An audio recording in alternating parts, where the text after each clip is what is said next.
chasing. I just keep on forgetting that I'm out of the race, and I just can't hold on. I just can't hold on to you. Show me the door, I don't want any more, and I will second guess all the things in my head, and I just can't hold on. I just can't hold on to you.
Chaps, thank you very much for joining us. Much appreciated. This is Live at Lads and the Hysterics. So you guys, can you give us a little bit of information about all of you, what your names are and what your backgrounds are, that kind of stuff? I'm Jack, lead singer from the Hysterics, lead singer. And this. I'm Josh. I'm a guitarist in this band, and I play the guitar. Hello, Josh. I'm Charlie. I play the bass in the Hysterics and do backing vocals. I'm also Charlie, the drummer in the Hysterics. I sit at the back because I'm the ugliest. And the oldest as well, so I really pulled the short straw. I've got to ask, that's probably got to get a little bit confusing in rehearsals, right? Two Charlies. It's got to be a little bit confusing. Oh yeah, all the time. Yeah. It's like every time you say Charlie, there's like a massive confusion of who we're actually talking to. Nice. Is adapted another nickname, but we won't talk about that on camera. Yeah, that's not PC, folks. That's That's got to keep it PC. cool. Nice. Thank you again for coming in. Love the sound. It's really cool. Thank you so for having much us. energy. Honestly, it just I was sat at the back just thinking, oh shit, that was really cool. Really, really nice. Even though I said a bad language word. Sorry, guys. No, it's not PC anymore. Past the watershed. But yeah, could you give us a little bit of an insight into your music tastes and where you get your overall sound from? Yeah, well, we sort of all share some similar influences. I mean, we have like a band joke about Queens of the Stone Age, because every time we try and write something, like always one of us says, "Oh, it sounds like Queens of the Stone Age." Mentioning no names, by the way. In a good way, though. In a good way. Yeah. Kings of the Ice Age. Yeah, so it's a bit of a sore subject, but no, like we're all big fans of the Arctic Monkeys and Foo Fighters, and as I say, Queens of the Stone Age again, and anything that's sort of like been in the charts over the last sort of 20 years, we dig, and even further. I think the good thing about our sound, I think the good thing about our sound is that we have all got a similar style when we play together. We've all got really different influences and background. I mean, I'm a massive grunge fan. Charlie's a massive Queens of the Stone Age fan. Oh my god. You know, looking at the style and influence that comes from Josh when he plays guitar. I mean, if you look at his other band, he plays in Sun Charmer. Check him out, brilliant. Very indie rock. So you've got things like grunge coming in, heavy rock, indie. There's so many different influences and styles, but it creates this really nice, unique sound, which we hope is going to be different than what others have done. Yeah, just touching on what Charlie was saying, where we've all come from different backgrounds, playing with other bands, playing with other people. We've done a lot over Kent Music Scene with different groups, doing open mics and thing. We've kind of developed a palette of different genres and stuff like that. So I played ska reggae before. I played R&B stuff and then rock as well. And then Josh has done a lot of blues and like sort of that sort of thing. And Jack's done a lot of stuff with other bands. So you've developed sort of niche and you've got a nice sound. Yeah, that's basically us. Very nice. It's quite generic, really, when you think. No, that's really cool, really cool. So I wanted to touch on something Charlie mentioned about jam nights, and I'm a frequent visitor of jam nights. I love to go and play. I love to experience playing with different musicians. Like, how important was that for all of you guys? Like, polishing your chops, all that kind of stuff. Well, I think for us, like what sort of made us the band that we are at the minute is that we used to run a jam night. Well, quite a few jam nights, and we kept playing, and because it was so frequent, it gave us an opportunity to play in front of a live audience, and we sort of become like the house band. And it's kind of in a way of how this band is sort of formed. So sort of every month we would sort of play with different people, and it helped us gel really well because it got us that live experience. And then when we started doing gigs and they were more frequent as well, having the jam nights were a nice opportunity to like learn new songs as well and give it like almost like a tester, because it was like less pressure than doing an actual gig. Nice. But Charlie does a lot of other jam nights as well, so he can tell you more about that. Yes, no, I currently run a jam night with a group of lads called the Paper Castles. Check them out every Wednesday at Market House in Maidstone. But I've found it really, really important with jam nights for developing my skills personally as a bassist, because you get thrown in the background, chucked on everything sort of thing, because there's always a lack of bassists. But like as Jack was saying, I met these boys at a jam night that they were running at the time, and it kind of fast-tracked us all to gelling together, because we were forced every week every month. We only got to forced together to play. You're too popular, Charlie. Jesus, No, slow down, no. mate. Calm down. we were forced to get good together quick, sort of thing, because we learned to play with each other's styles and get a grip for what other people were doing, and we were all thrown in the same boat of learning new songs together off the cuff. It made us stronger, quicker, I think. Yeah, I mean, when me and Josh first started doing it, because it was just us two on our own, it was a bit scary because like we sort of just decided to run a jam night in this little pub in the middle of nowhere called the Hot Pole, and we sort of us two were thinking, God, right, who are we going to get for the house band, And so we did all the adverts and joined my band and all that, and eventually we, after quite a few months of playing to not that many people, but it was quite good in a way, because it sort of we got to meet the right people in the end, and that's how we found both Charlies. Yeah. I like it. I really, really like it. So how would you compare doing a session like this to maybe doing like a jam night? Was there any kind of like crossovers there, or is it just completely different? I think like performance-wise, from a band perspective, we always try and keep the same energy no matter where we go. You know, whether we're playing to 3 people or to no one or to 200, 300 people. We try and play for ourselves really, rather than the occasion. So it's always important that we maintain that standard. There's always loads of energy, but the difference between here and a jam night, I suppose, is that you don't have an audience here, but you are being filmed, so there's that added pressure. This is true. As you know, there are many takes. Yeah. You didn't do loads of takes. You're fine. You're good. That's the difference.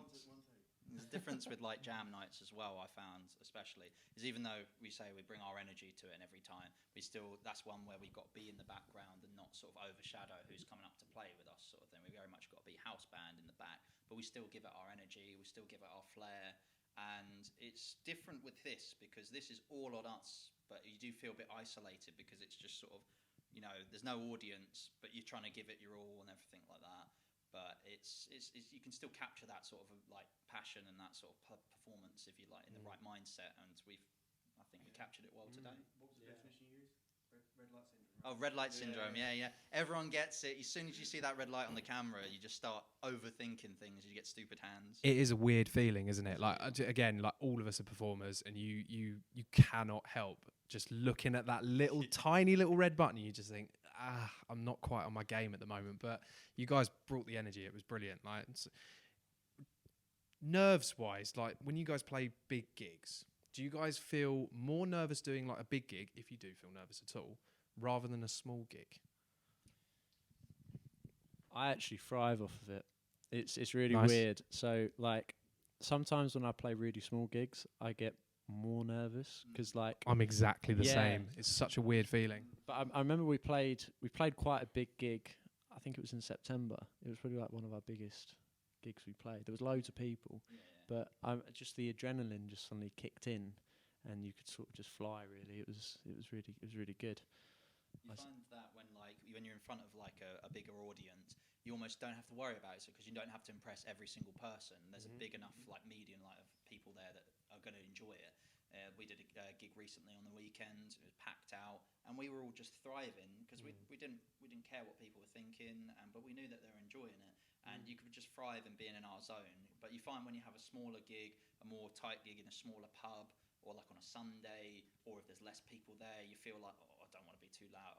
And you start to second guess yourself. But it's almost when you don't have to worry about it, like when there's more people, you'd think it'd be the other way around. You get stage fright, but you just sort of seem to be like, I don't have to worry about that. That's already sorted. I think sometimes with the bigger gigs, you're almost, I'm not going to say over prepared, but you are so well prepared for it, and just the lead up to it tends to be much more relaxed.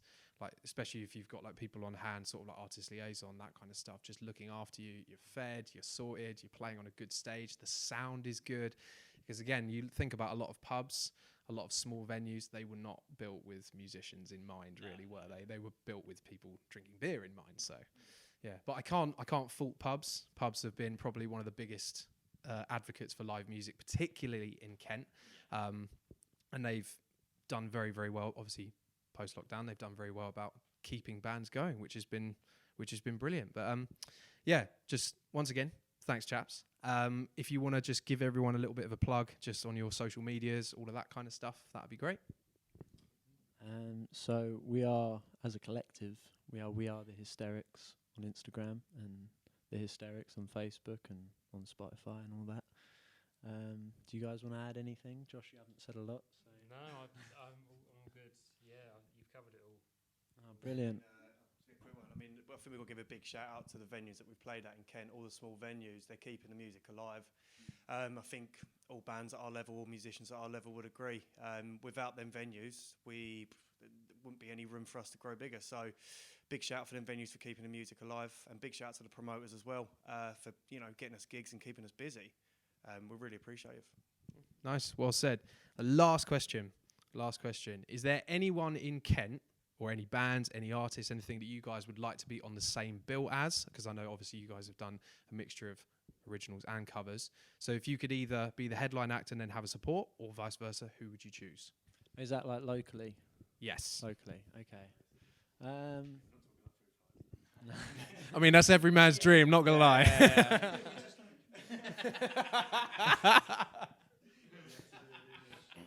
He had to put it in there.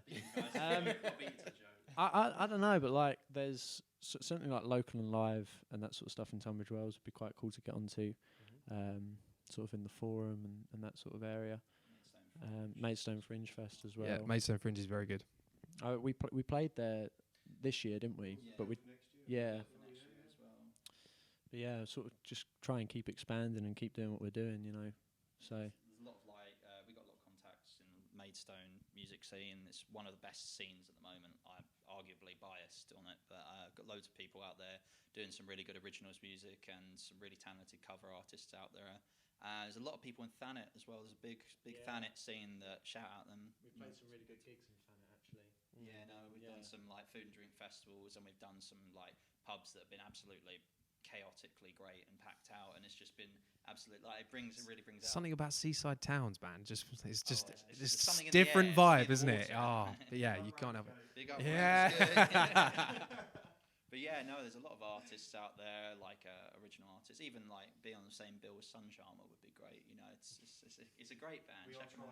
It's a little brush the dirt off the shoulder moment for Josh here. And, I have to shout out my other half's band, Carabella. They're great, fabulous guys. They do a lot of big gigs, and they're really something fabulous. And I'd love to be on a bill with them again with this band, with you boys. It'd be good. And there's a lot of Maidstone artists like that. Like you got Nicky Moore Jr. and stuff like that. He's doing some really fabulous stuff at the moment. And yeah, hopefully we'll get on a fringe bill on the same slot as some of these guys, and it'd be great. Yeah, well, that's yeah. Big things to come next year. Yeah, Yeah, it's exactly. yeah. Yeah. Well, again, chaps, thank you very much for joining us. Thank and you very much yeah, for hope having to see us, you guys yeah. again at some point soon. Yeah, thank you. Thank you very No much. worries. Cheers, guys. Cheers.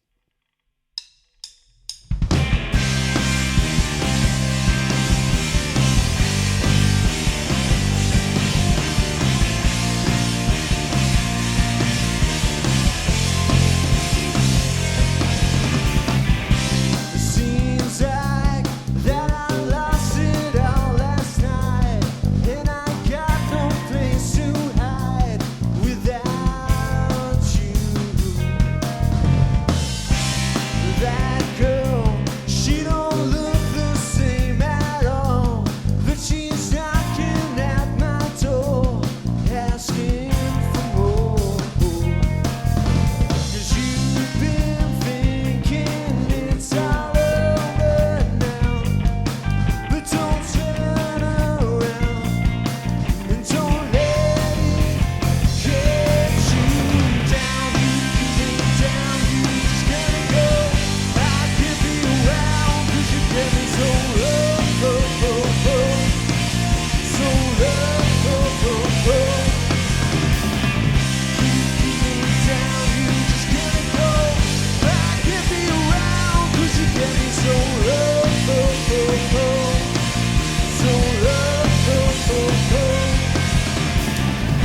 It seems like you